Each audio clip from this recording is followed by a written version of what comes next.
won't look. I won't look.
Hi, good morning.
Let's get started. Everybody has a Bible.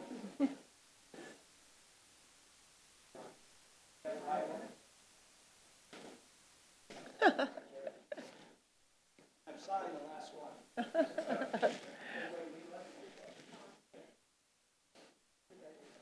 Okay.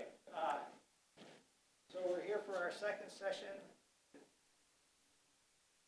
Yoder, Dean, Vice President.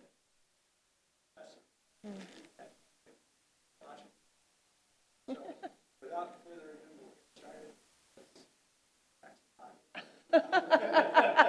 What are you saying, Rick? I don't know what you're saying. it's great. Thank you. Can you all hear me okay? Good morning. Thank you. Those of you who were here last week, thank you for coming back. Those of you who were not here last week, welcome. Never fear. I'm going to do a very brief summary of what we did last week so you can jump right in and join us. I'm delighted to be back. I bring very warm greetings from Columbia Theological Seminary, where I serve. Our president, Victor Aloyo, and I traveled this week to Louisville, Kentucky. Some of you may know the Presbyterian Church USA headquarters are there. But we were actually there for a meeting of PCUSA presidents, academic deans, and board chairs. And it was really exciting to learn from what's happening in our sibling seminaries across the country, and also to talk very frankly about the challenges facing the church and facing us as we think about higher education and theological education in particular.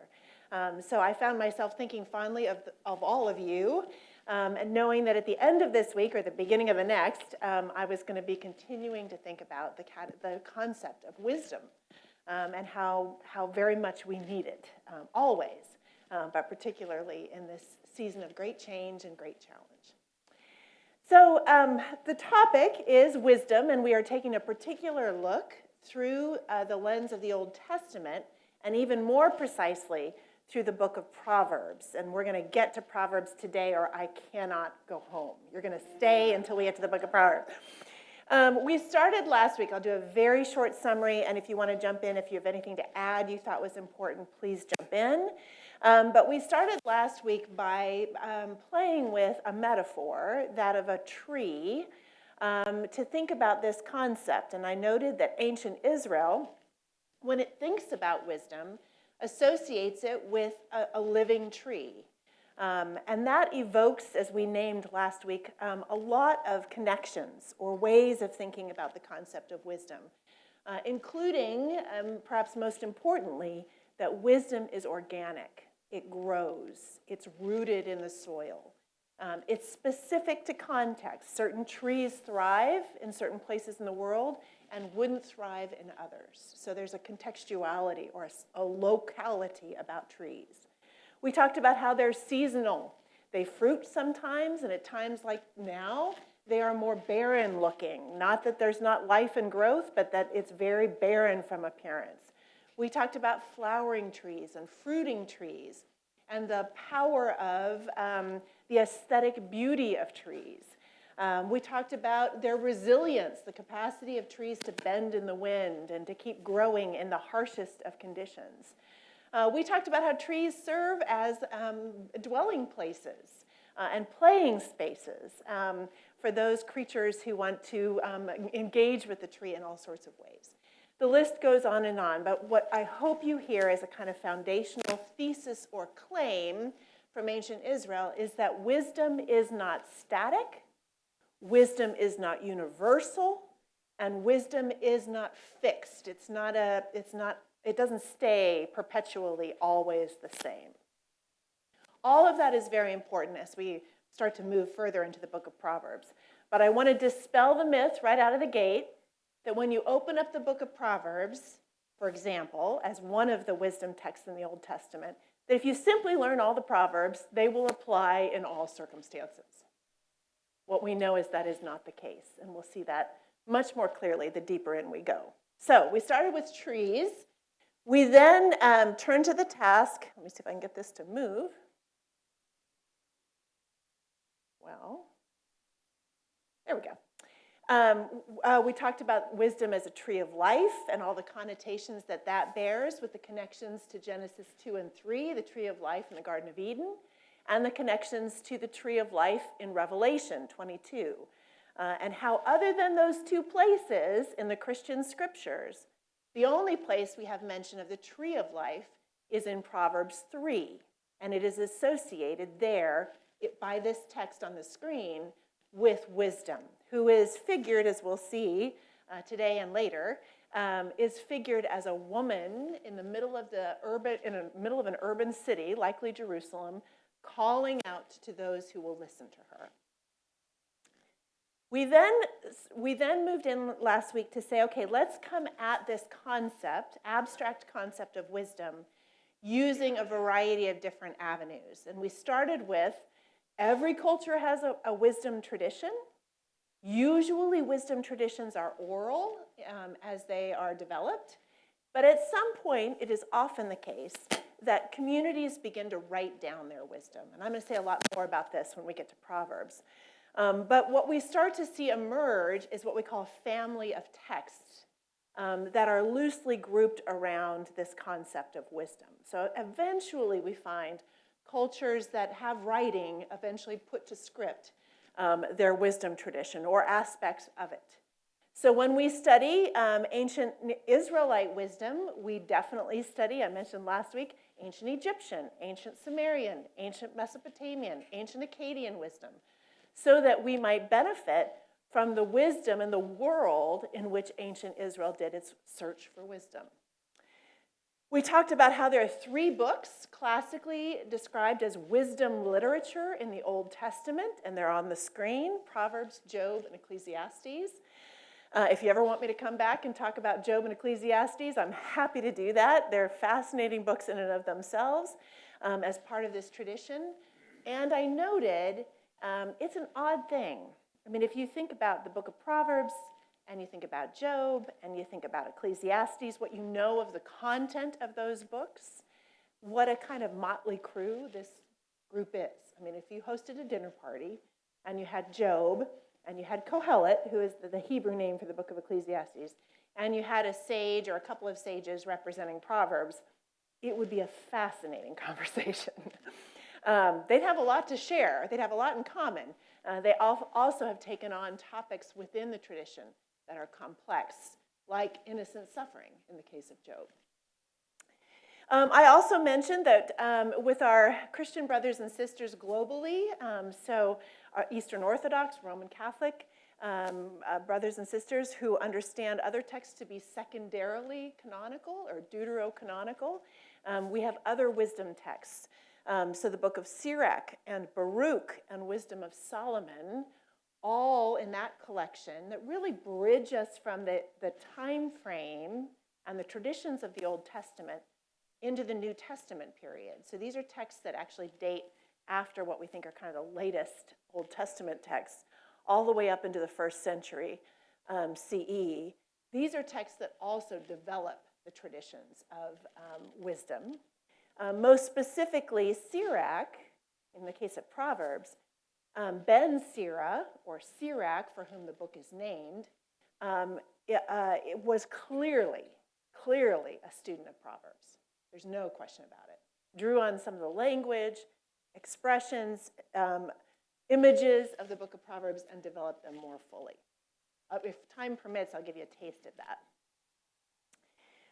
This is where we finished last week. We said, first of all, it's a tradition and a set of texts Then we said, well, it's also a kind of worldview when we think about wisdom. And that worldview begins with the human. It starts from the place of human experience. And it values human experience as a resource for revelation. And I noted last week, these texts hold a different theological point than, for example, the Ten Commandments, given from God on high, Mount Sinai. That's what we call theology from above. That's theology that emerges from the divine and is handed to the human community. Here we have a notion of wisdom that is discerned by us in the everyday, ordinary existence of our lives. And so this is important because it's valuing how we navigate the challenges that face us, the joys that we enjoy every single day. How we do that is a source of wisdom. Everybody hear the difference? So appealing to divine revelation is one tradition that's held firm in the Old Testament. Appealing to human experience is another theological value that's held within the Hebrew Bible. So we talked about drawing from experience, attending to what you love, who you love, why you love it, and in the case of young people, forming certain loves. Recognizing that passion is a driving force in our lives. So you can't just say to a youth, for example, don't get all excited about that, or don't care about that, or don't love that. You have to persuade them, which we'll see in Proverbs, you have to persuade them to love something different if you're concerned about their passions. So we talked about how wisdom seeks order and coherence. This is where I quoted my colleague Brendan Breed, whom some of you have studied with, who talks about the 4 out of 5 dentists recommend. This is where that comes from, the notion that there is within what might sometimes feel like a chaotic order in which we live, there are some kind of tried and true principles by which many of us try to shape our lives.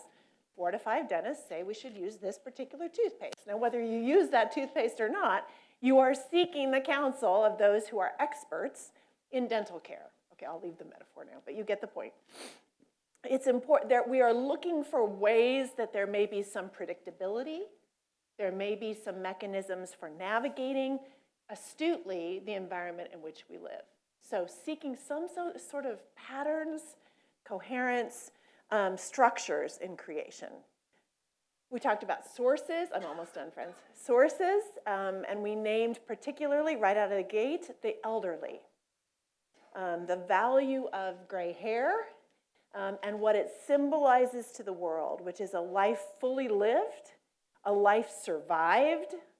So someone who has suffered, someone who has celebrated, and someone who can teach out of those experiences in a way that benefits others.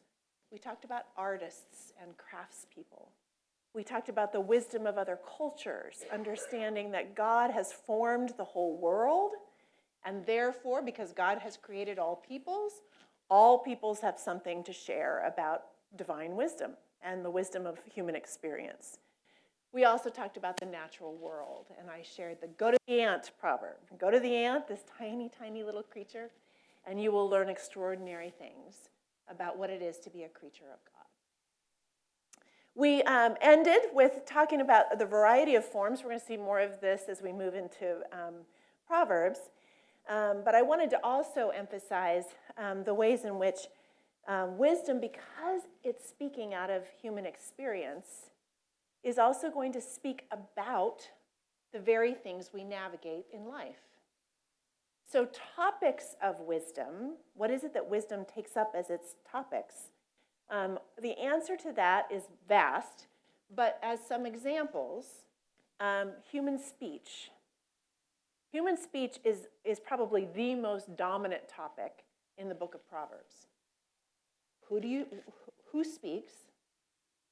To whom do they speak? How do you speak? When do you stay silent? Right? When silence is a virtue, right? Because the sages believed, ancient Israel believed, that the mouth is a tool, and the mouth can be used as a source of healing and the mouth can be used to do considerable harm.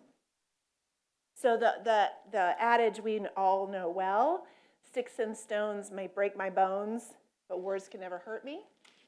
Ancient Israel would say, oh my gosh, you have no idea, that makes no sense. And I think those of us living today in a social media-fueled environment know very well just how damaging words can be. So wielding, how we wield our speech, when we wield our speech, and when we perceive it is right to stay silent, is all something that wisdom takes up. Wisdom takes up suffering. Wisdom takes up the marketplace, money. How is it that you get your money? How is it that you share your money? How is it that you engage if you're in business and you're in the marketplace and you're selling your wares, your goods? Are you fair? In the book of Proverbs, what is abominable? What is an abomination? And that's a very strong term theologically. In the book of Proverbs, abomination is what the term in Hebrew means, that which makes one sick. So a divine abomination is that which makes God nauseated, makes God sick to the stomach. What's an abomination in the book of Proverbs is the sleight of hand in the marketplace.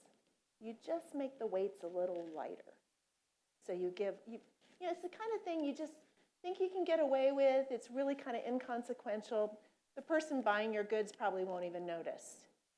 It's the inequities, the unfairness one demonstrates in everyday ordinary transactions that we think are unseen, but compile as radical injustice. That's abomination. So fairness in the marketplace. Questions about how one wields the tradition, which we're going to talk about soon. So lots of topics you can imagine. How you address your neighbor. There's a wonderful proverb that talks about, you probably shouldn't call out to your neighbor too early in the morning. Right? Like, how do you live in a neighborhood? You probably don't mow the grass at 7 a.m. Just a word to the wise, right? So all these ways of sort of how is it you navigate everyday ordinary life to your benefit, and most importantly, to the benefit of the neighborhood. So there's lots of concern about neighborliness. And the neighbor or the friend figures dominantly in Proverbs. Okay.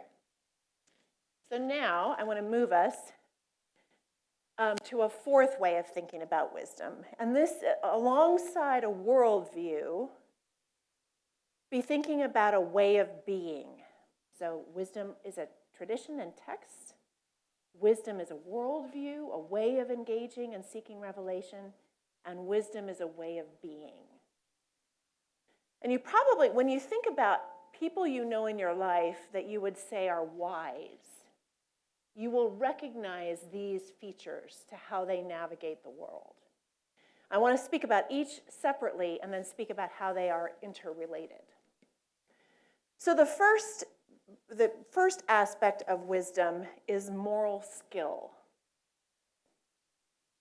Moral skill is a capacity to discern accurately what is happening in the moment and to respond to what's happening in the moment intelligently and appropriately, fittingly. Did everybody hear it? It's a capacity to read the room, basically. Discern what is happening accurately, respond intelligently, and in a way that people recognize as fitting, appropriate.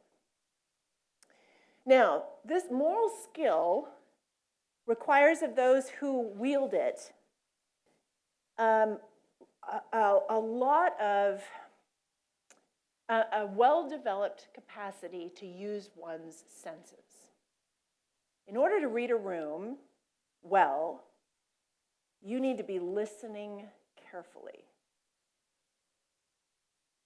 Wise people, a lot of the wise people I know, don't speak all that often.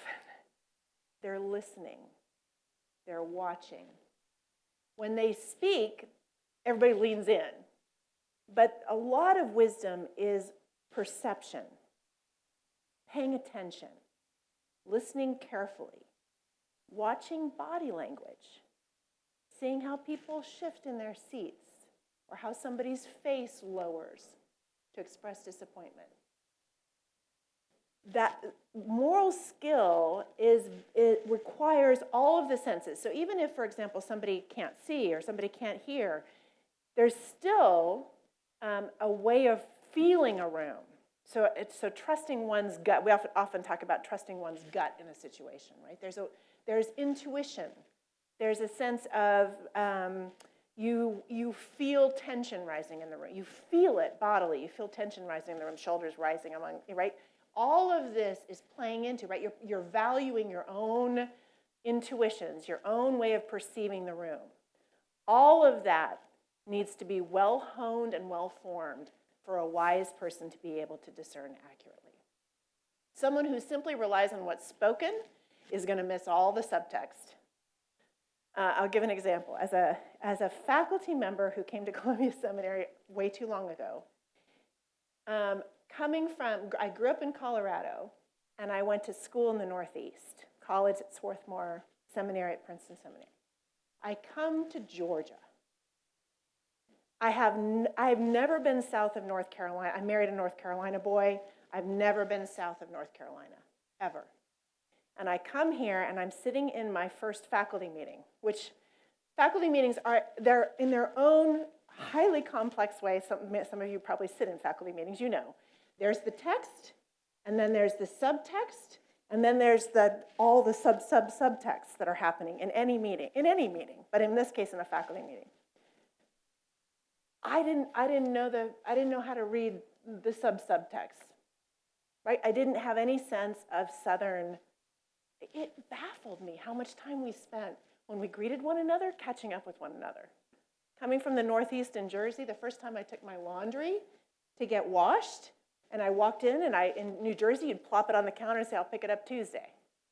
Here, you drop it up, you greet them, you have a conversation, they might ask your name, right? It's glorious in its own cultural specificity. But if you're not from here, you can't read the text and the subtext. You have to learn your context. You all get my point. Anytime you move into a new environment, there's all sorts of discernment training that has to happen so that you know the codes. You know the subtext. You can perceive where there's tension. Or you know enough of the history of the place to recognize how something might come across in ways somebody who doesn't know the context would never perceive. So, moral skill requires that level of presence. Okay, one of the things that confounds wisdom in our time, I think, is that when we're in the room together, even when we're in the room together, we're on our devices. Right? We're not fully attending, which makes it very hard for us to fully perceive. Alongside our own capacity to attend bodily, we have to have an ability to take an outside person's perspective. So this is high-order thinking that a wise person has to be able to do. A wise person has to be almost able to observe what's happening in the room from a different perspective, one outside the self. So that the wise person can ask questions about why is it that person is upset? Why could it be, right? Which bridges us to moral will. So skill is a skill. It's a capacity. It's something one is able to use in certain contexts. Moral will is about human disposition. How is it that we enter a room? This is wisdom requires a disposition that loves honesty, justice, beauty, and hates, I'm using language of passions, right? Hates wickedness and wants to do the right thing. And this is the language the sages use. You hate wickedness. You hate falsehood. It should inflame your passions. Moral will is what gives us a sense of, moral will, the first sub-language you see there, is profoundly relational. Moral skill helps you read the room. Moral will is deeply formed through relationships. It's your moral compass. It's how you locate yourself within what's happening in the room. And this is what drives our capacity to have empathy. Moral will recognizes the moral compass, the loves, the passions of the other person, and seeks to empathize, to have compassion for it. Okay, now here's the thing. Any questions about those two terms and what they connote? Okay, so here's the thing. A wise person needs to have both. And here's why. A person who has moral skill can do all that we've discussed related to moral skill, can read a room very well and manipulate it to their own ends. And you may know people who can do that. They know how to say the right thing. They know how to come across as having moral will, but in fact do not. But they're so skilled in the work of attention, perception, response, providing a word, that they can move the room without having any attention to empathy or compassion or a moral compass. Conversely, I can come into a room passionate about justice, really convicted that I want to do the right thing. I can be friends with everybody in the room. I can make friends with everybody in the room.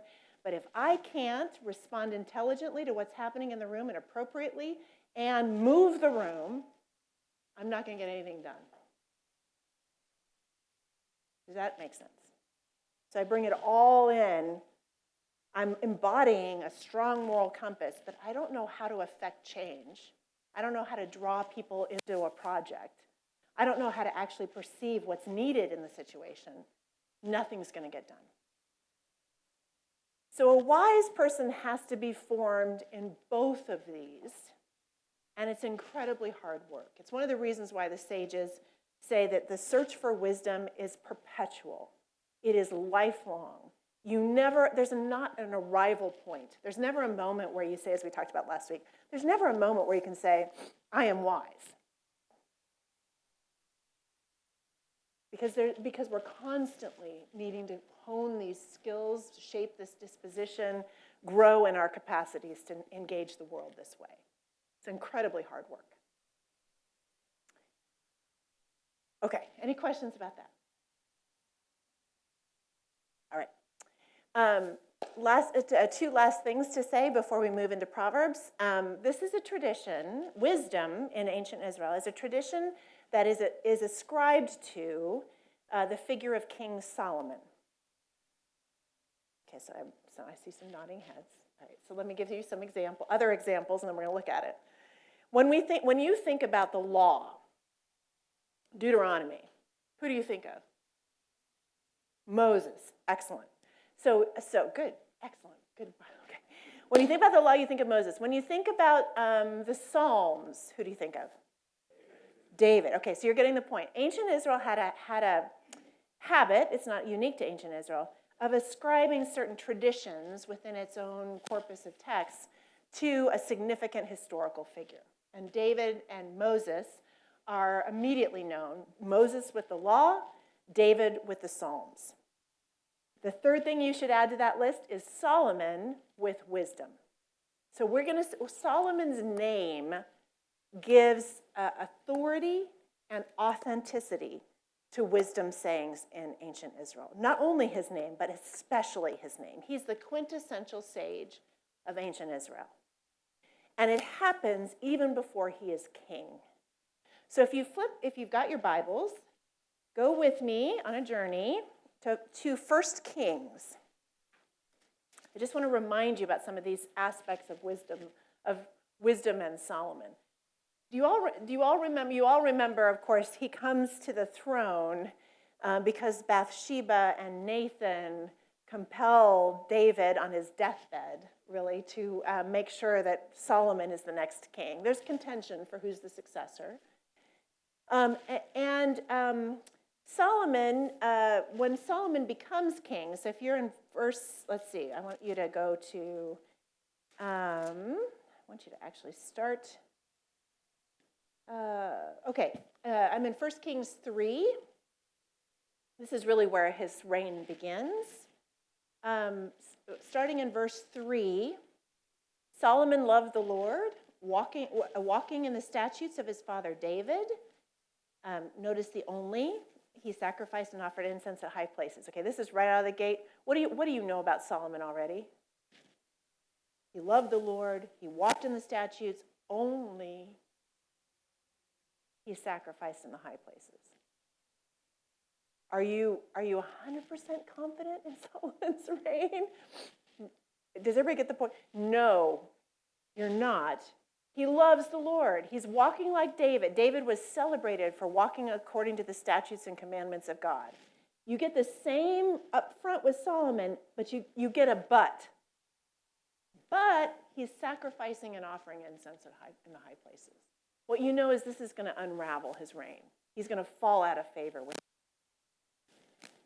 the king. He went up to Gibeon to sacrifice there, for that was the principal high place, and Solomon used to offer 1,000 burnt offerings at that altar. At Gibeon, the Lord appeared to Solomon in a dream by night. And God says to Solomon, "Ask what I should give to you."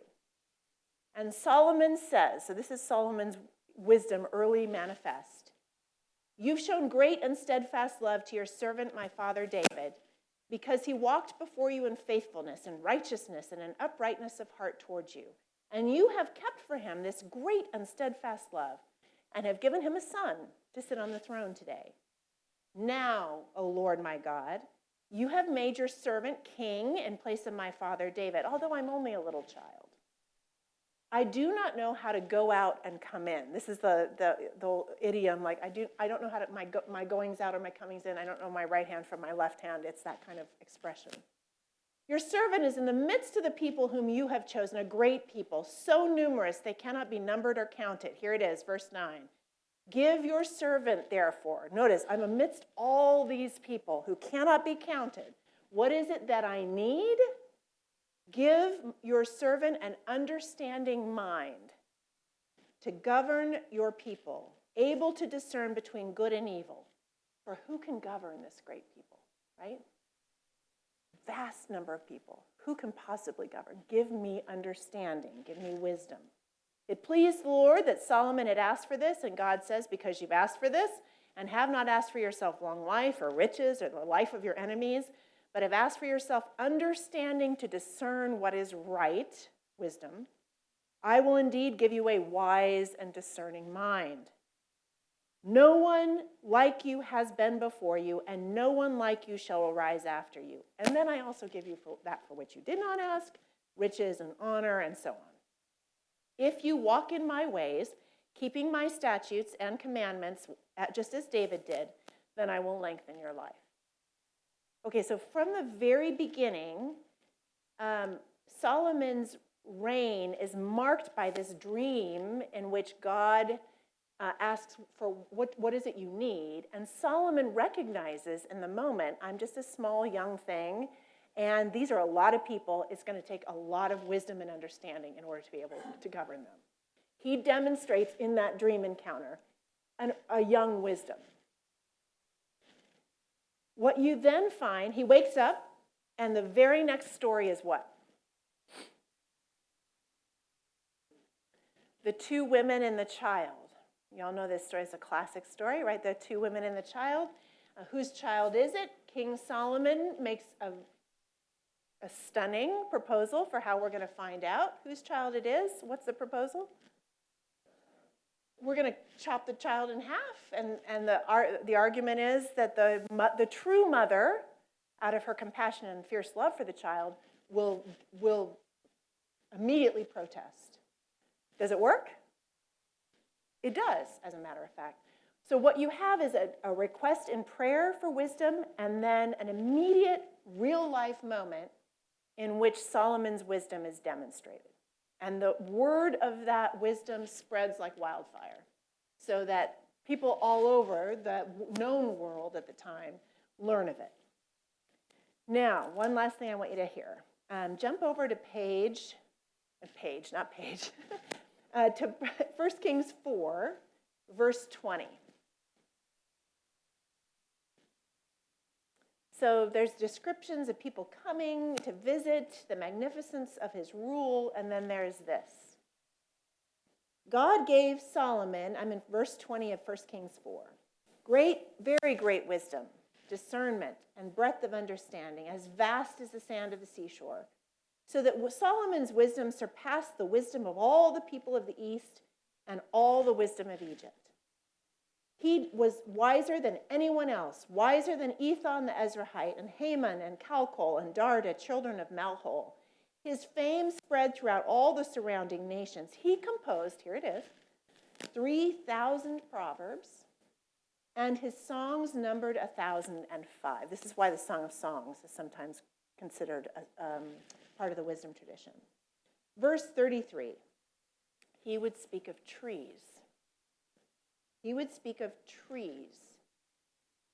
He would speak of trees.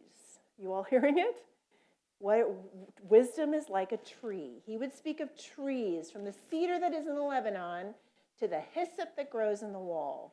He would speak of animals and birds and reptiles and fish.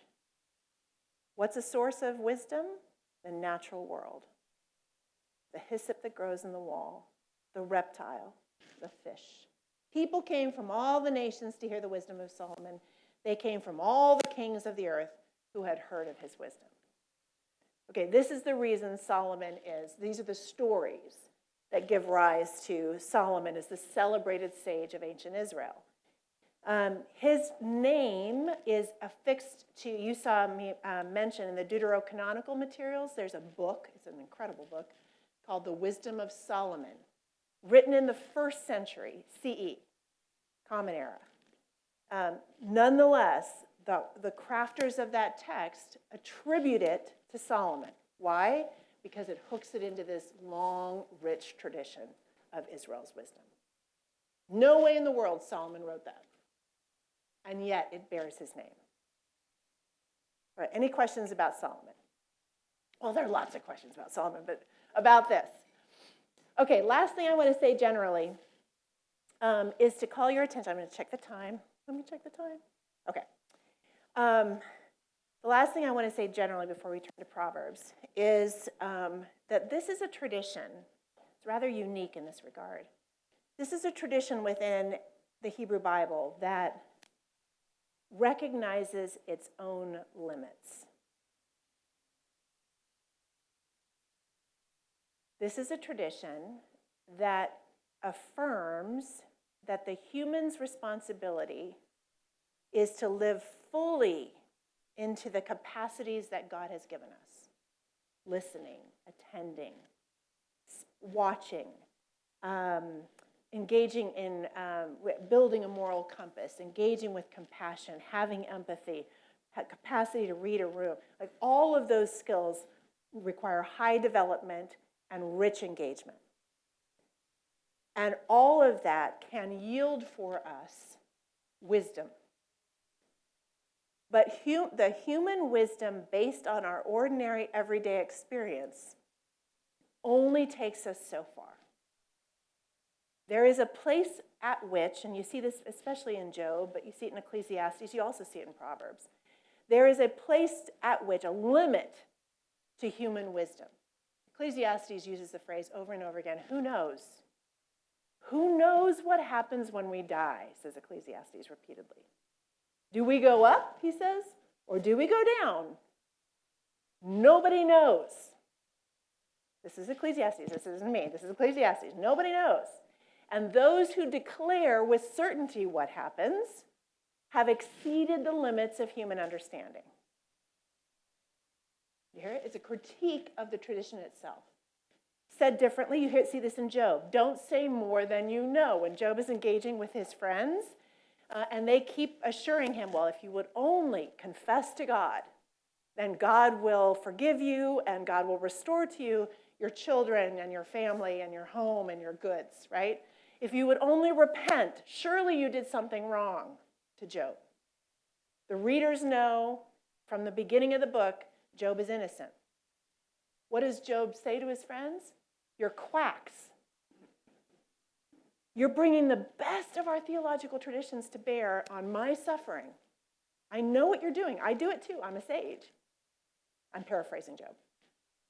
I'm a sage, right? I do this too. And I know that there's a limit. Right now, the richest theological resources of our tradition cannot speak accurately about what's happening to me. I am an innocent sufferer. There is nothing for which I need to repent. Okay, what you hear is within the tradition a kind of recognition that at a certain point, our wisdom comes up against a brick wall. And what is beyond that is divine wisdom. Do you need me to? Oh, I'm restarting. Oh, that's all right. We're restarting. That's okay. I'm gonna read. Okay, so does everybody hear the sense of limits? We can and we should use all of our capacities to learn as much as we can and help one another out to survive life well. And there's a point at which we can't say anything, or it's exceeding our capacities. Yes, please. So, do you want to say more? Well, because we, as getting older and wanting to be wiser and all of what, absorbing everything that you're saying, still be limited, actually encouraging. Yes. Yes. It's less of a burden. Yes. I mean, the effort is worth the time. Yes. Worth it, but not to be hard on oneself if there are times when, or for me to not be so hard on myself if I'm unwise in a moment. Absolutely. Or unwise in action, because Yes. Yes. Thank you so much for that. My colleague, Bill Brown, who may have also taught up here, I'm not sure. Up here, notice I'm coming from the city north.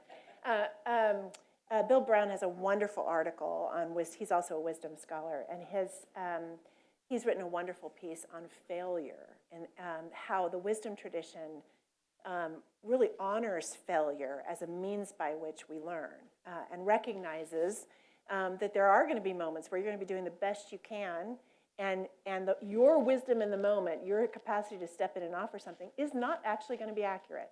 It's going to prove unhelpful.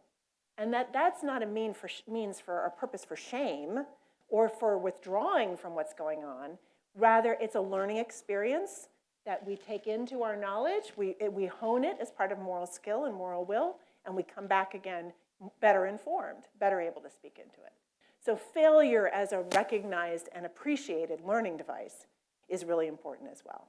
That's part of recognizing our limits, is we're gonna make mistakes often. And we can't be all things at all times. Thank you, very hopeful about this. Anything else you want to say about this notion of limits? Yes. Oh, that's okay. Can you comment on humor? Oh, yes. Yes, thank you. I'm going to actually, if I can't, I did this to you last week too, and I apologize. I'm going to put a pin in it because we're going to get to it on the very next slide. So humor, definitely, as a source of wisdom, a means for wisdom, and also as a solve in very difficult times. Yes? Just one more thing about limits. Please. You can't be creative without being creative. Yeah. That's exactly right. Did everybody hear? Say it a little bit more loudly. You can't be creative without having limits. Creativity, if you can do anything, you're not being creative. So I have to do this. This is my constraint. Yeah. It's amazing how the mind Works within it. Yeah, there's a real gift to boundaries. Yeah. Please.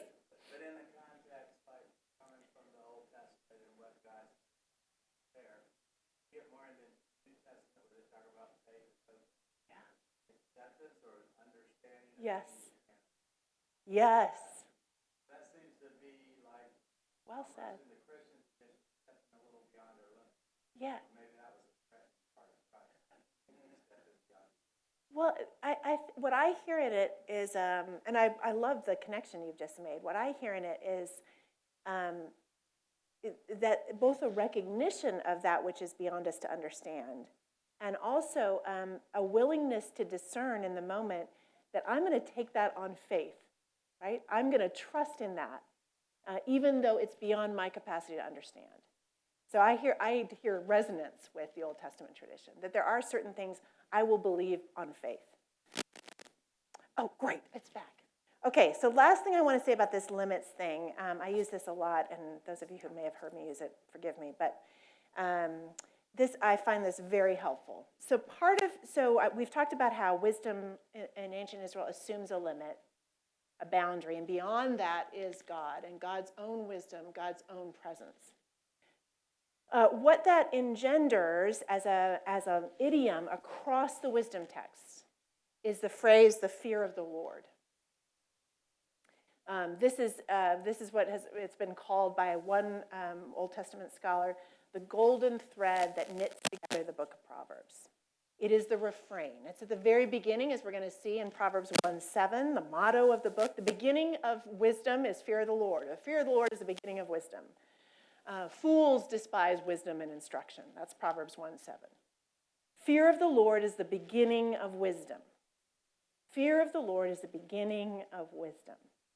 So what is this thing called fear of the Lord? First thing to say is it's not unique to Proverbs. It's not unique to the wisdom tradition. So you hear about fear of the Lord also in Deuteronomy and the law codes as people are seeking to talk about how is it that a faithful person lives in relationship to God. Fear of the Lord. Now when I say fear of the Lord, I saw some of you go, I'm trying to read my room, right? There's a little bit of, okay, well, that's not exactly how I want to talk about my relationship to God, right? There's a lot there in many ways, and for some very good reasons. Many traditions have moved away from preaching, teaching, inculcating this fear of the Lord.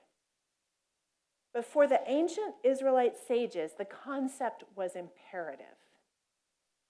Fear of the Lord for ancient Israel fell kind of on a spectrum. At one end of the spectrum was the emotion, the raw emotion of fear. Fight or flight, fear. Fear that saves your life. Fear that gets you out of difficult situations. Fear that galvanizes your adrenaline and moves you. That kind of fear. There's a proverb, fear the Lord and the king. Fear God and the king. For who knows really what either one of them can do. That's a proverb. You hear it? Fear the Lord. Somewhere on the other end, somewhere in the middle of the spectrum, and this is where most interpreters end, kind of limit it.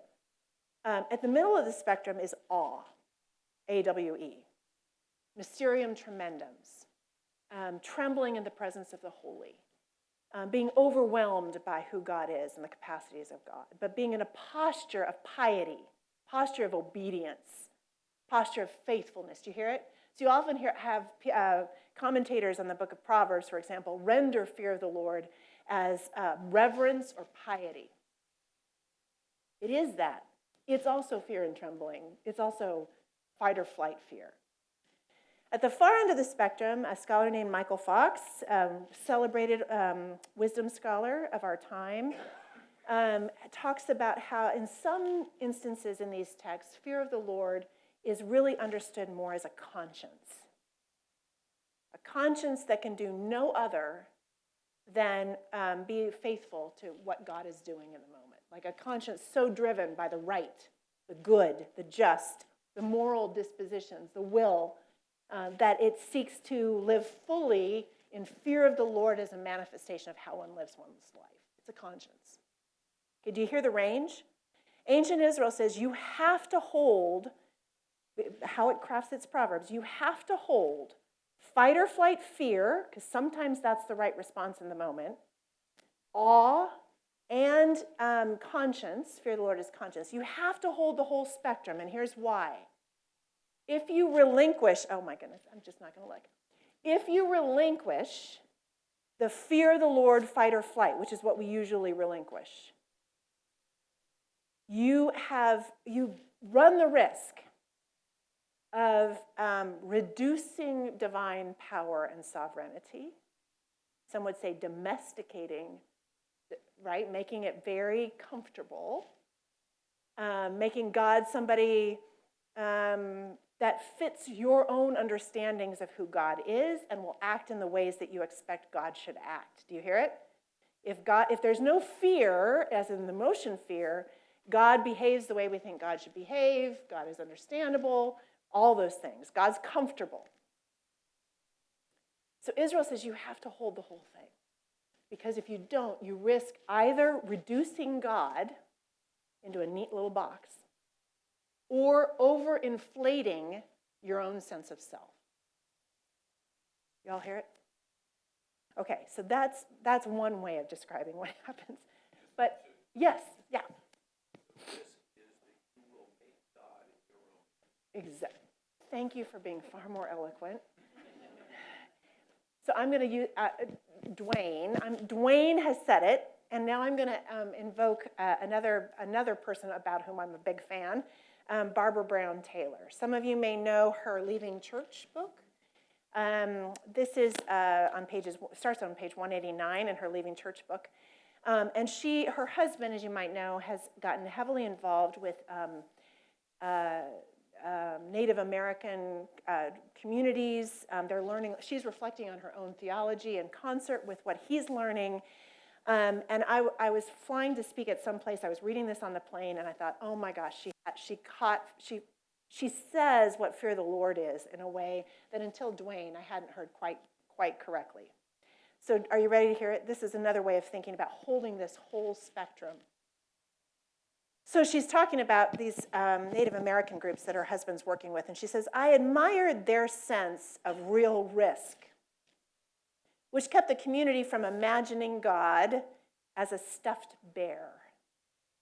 For many Christians I know, the idea of divine dangerousness went out of fashion shortly before the book of 2 Kings was written, or the book of Amos at the very latest.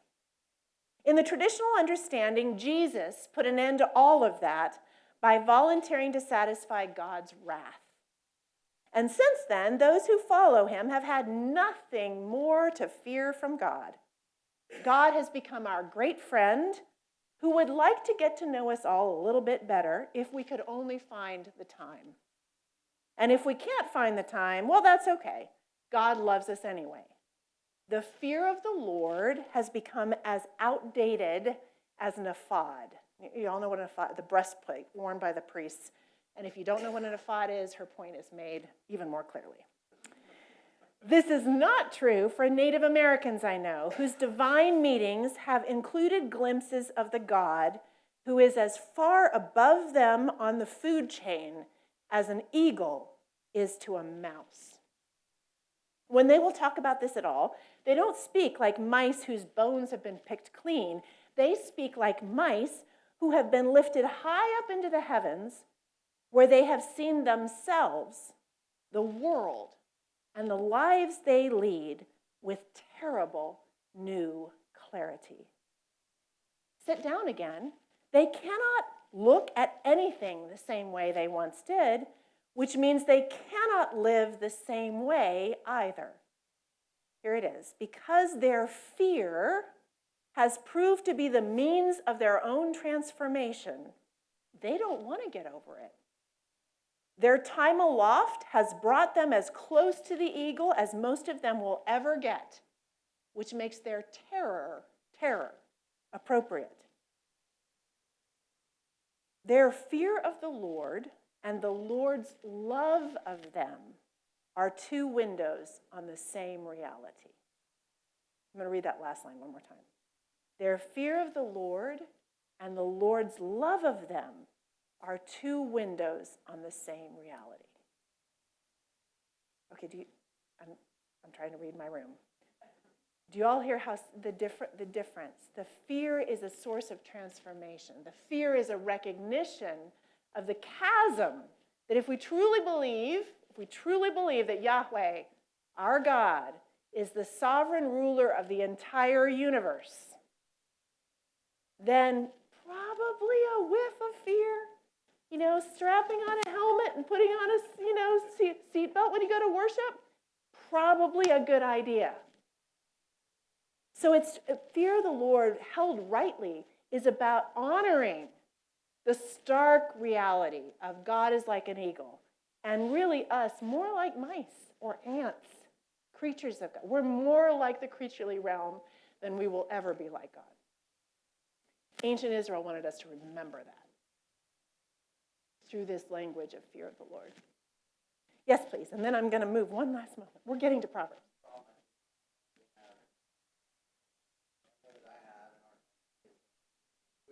We don't have that frame of reference. I mean, we don't have that sort of fear of that sort of power and authority that's so much greater. Yeah, it's even beyond that. Although that's a within our own structures, a kind of sense of political power, authority, and power. This is even bigger, right? So it's. But I hear you saying, how is it that we understand that kind of power differential in our own lives? So, all that to say, before you throw out fear of the Lord language, be really cognizant of why you're doing it, and if you embrace it, continue to think about why it is the sages thought it was so important. All right, I think I have 5 minutes left, so I'm going to do it. Is that right? I have 5 minutes left? Okay. I think it's 10:25, and you know me, I'll go right up to the last moment. All right, so we've done the big picture. What is wisdom, generally speaking? Notice we still have no settled answer. We rather have avenues into thinking about the concept. So now we're going to move to the book of Proverbs. And the last exercise we'll do at the 5 minutes we have is look at the prologue. This is recognized by everyone who works on this book as the prologue of the book. This is like if you walked in and you were going to buy Proverbs off a shelf. This would be on the dust jacket. This is what the book it purports to do. So I used the word, I was teaching Proverbs a couple years ago to seminary students, and I used the word dust jacket. And yes, you know what's going to happen. A hand went up. What is a dust jacket? So thank you for just like nodding your heads. Yeah, dust jacket, I get it. So yeah, not everybody knows what a dust jacket is anymore. Okay, so the prologue of the book. As I'm reading this, I'm going to read it out loud. I want you to be thinking about who is the intended audience of this book and what is it they're going to learn. So you're thinking about maybe purchasing the book of Proverbs. What is it you're going to learn? For learning about wisdom and instruction, for understanding words of insight, for gaining instruction in wise dealing, righteousness, justice, and equity, to teach shrewdness to the naive, knowledge and prudence to the young. Let the wise also hear and gain in learning, and the discerning acquire skill to understand a proverb and a figure, the words of the wise and their riddles. Okay, who's the intended audience of the book? I heard it. Everybody. And on what basis are you claiming that?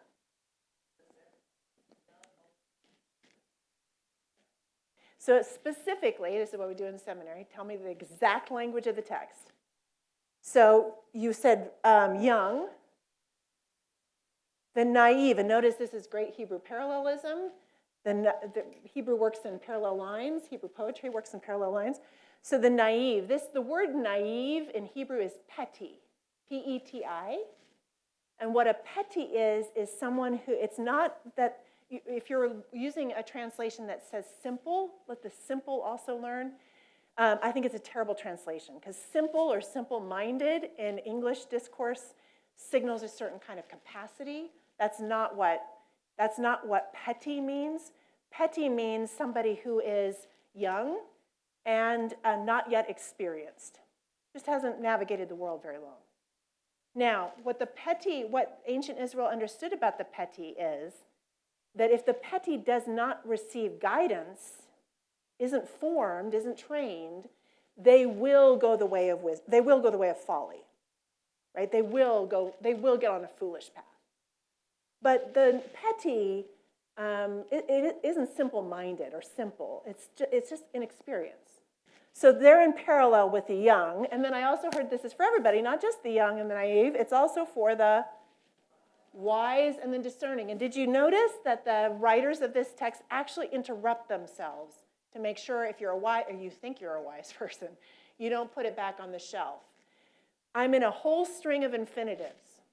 For learning, for understanding, for gaining, to teach, right? Whole string of infinitives. And then I get this let. You know, if you think for a second you don't need this book, you're wrong. They interrupt the string of infinitives to call the wise back in. Okay, so the audience of the book is everybody. What are we going to learn as a result of reading this book? We're going to learn fear of the Lord. We're going to get there. We're going to get to the motto in a minute. What are we going to learn? How to live life. We're going to learn wisdom. Okay, so a great way to start answering this question is start reading the list. I'm going to learn wisdom and instruction and insight and why, right? Like there's a whole list. Now, if you're like me, reading a list like that can really quickly become overwhelming. And it's true. This prologue reads a lot like an kind of a who's who, a what's what of the book of Proverbs. These are all the big concepts that the book is going to take up. And it's all pulled to the very front. What we also know about these terms, particularly righteousness, do you all catch righteousness, justice, and equity is tucked right into almost the very center of this prologue? 3 key words for how Israel understood neighborliness. Righteousness, justice, and equity. All 3 terms get pulled in here. These are terms, Michael Walzer, a political scientist, talks about terms like these as being thick and thin. You're in downtown Atlanta or downtown Alpharetta, a group is protesting, they've got placards off to the side that say justice on them. Do you pick up a placard and start walking with them? They're like, oh, come on over, we're protesting for justice. Pick up a placard and join us. You join them? So all of a sudden there's these terms, righteousness, justice, and equity, as examples, have thin meanings. The thin meaning of a term is what allows us to talk about a concept like this across cultures and communities. Are we for justice? Yes, we are, right? Part of you wants to pick up the placard. Of course I'm for justice. But the hesitation you all manifest was you want to know what the thick meaning of the term is in this circumstance. Justice for whom? Justice about what? Justice how, right?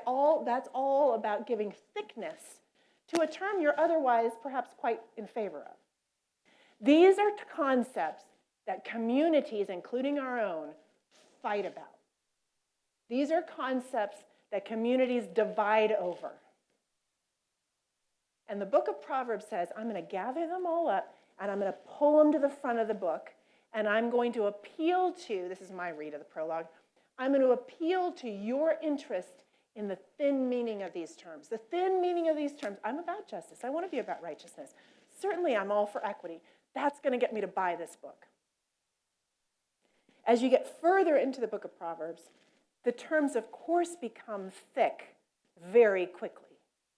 And the recognition that what justice looks like today in this circumstance may not be what justice looks like tomorrow in that circumstance. So the appeal of the prologue is to get you to buy the book based on your thin understandings of these terms and your longing to learn what it is to be righteous, just and have equity.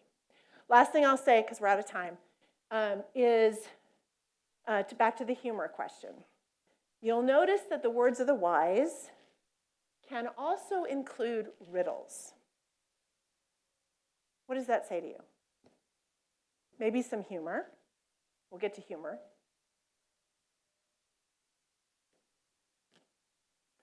If the wise speak in riddles, you have to figure it out. So, great example, Jesus knew the wisdom tradition. There's no question about it. Jesus used parables, which are really basically riddles, in order to teach. All the time. Like you all know, you spent a long time trying to, and pastors and preachers spend a lot of time and energy trying to talk about what a parable means. What are we learning? Well, we're learning that that wise words are not always clear and direct. Sometimes the wisest way to speak in a moment is cryptically. So part of the skill of learning wisdom is learning how to discern and interpret very complicated speech.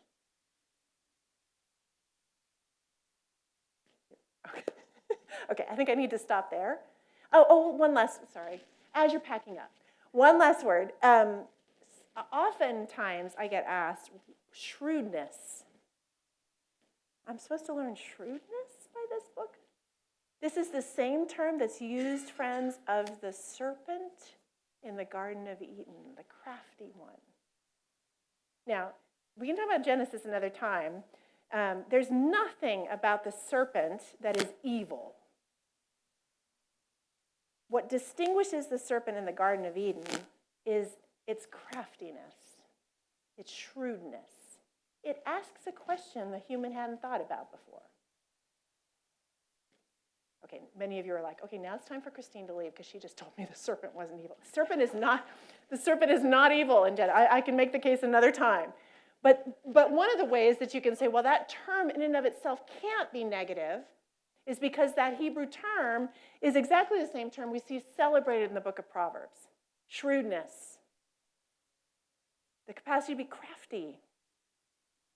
Those of you who have worked in groups or organizations or have led team meetings or whatever, sometimes you know that craftiness can be driven by moral will, goodness, can actually be the best tool in the shop. Craftiness wielded by someone who has no moral will can be devastating. But it's not on its face a bad thing. All of these concepts are under the guidance of Yahweh. All right, I'm going to stop there. And we'll get to 1:7 at the beginning of next week. Any last questions? While you're, please. I've got an assignment for you. Oh, an assignment for me. So this moral will and moral skill, Yes. how is that being taught? Oh my gosh. You reply next I will, yes, I will speak to it at the beginning of next week. I think we're doing our best to do it. Yeah, and there are limits, so I'll be curious to hear. Thank you for the question. Thank you all so much, and I'll see you next week. Was there another?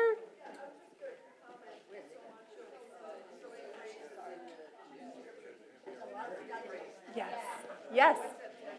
So, and part of the tension, my immediate answer to you, is the do not be afraid is because if you have fear of the Lord, if you fear rightly, all the other fears that drive us have no power. Because of the power of who you fear. Where your fear is directed, it makes all other fears irrelevant.